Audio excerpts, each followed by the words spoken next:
одоо энэ тусан бомбын нурууны хамгийн баруун харын айл байгаа.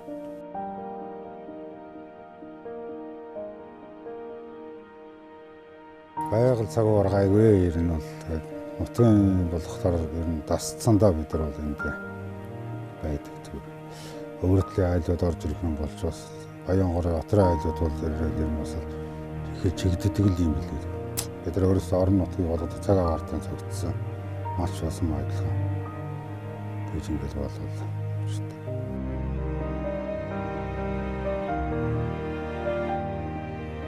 Биш бас маллын хажуугаар бас энд аймаг интернет жуулчны газар урилгаар явж бас засч юм билээ. Тэгээ үед тандаа төрсөн утгаар л бахарах ч юм байна.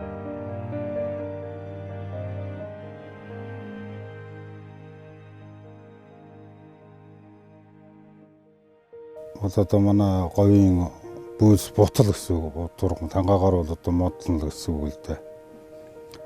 Гэтэн бол энийг багасаа хойш бас их сонирхдаг. Ер нь багасаа хойш бас юм сонирхож усалда багаас шамалчин байсан.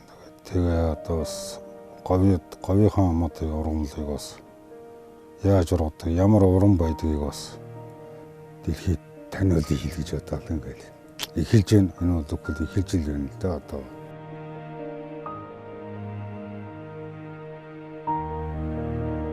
Гэтэ ургамлын үндэс бол үндсийн уураа бол хүнээс илүү уран байдаг. Нэг ургамл бол эзээ дахин давдаг шүү. Дахиж эзээ давдаг тийм л юм байдаг ерөөс. Энэ алган шиг юм шиг. Ургамлын өөрийн уурал. Тэгээ тэрийг засаж янзлан нэмэн хасан тэгээд нэг яг хүн амтан таниулах. Тэгээ урын хажуугаар бас өнгө ургамлын манай говийн чинь бөөлс гэдэг маань одоо өнгөөрөө бас их онцлогтой Монгол улстай бол тэр болгон бол манай монголчууд бол мэдэхгүй л дээ. Яг өнгө нь бол тэгээд эдийн янз байдаг. Тэр дотроо бол одоо ширэмсэн бөөлс гэж байдаг. Бас ширэмсэн бөөлс бол хугарна гэж байхгүй бясарна ухаас биш ерөөс. Тийм байдаг.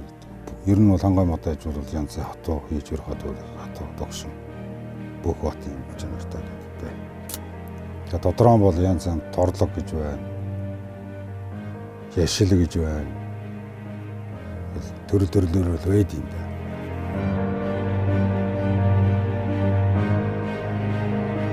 Зарим юм энэ төр хийгээл дэвэр мэврээр зэлбэр энэ төр хийгээл хүн амьтанд л өгдөг.